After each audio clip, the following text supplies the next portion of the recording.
You ask Tiger to solve. This deals with linear equations with one unknown. The final result is x equals 30. Let's solve it step by step. Simplify the expression. Expand the parentheses. Simplify the arithmetic.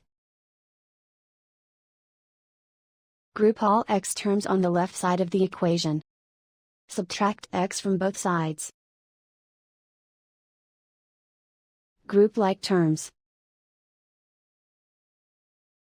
Simplify the arithmetic.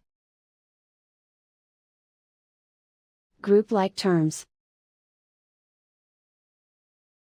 Simplify the arithmetic.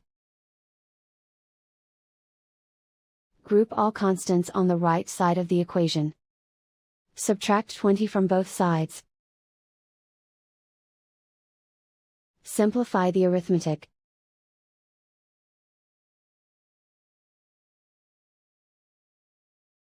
And so the final result is x equals 30.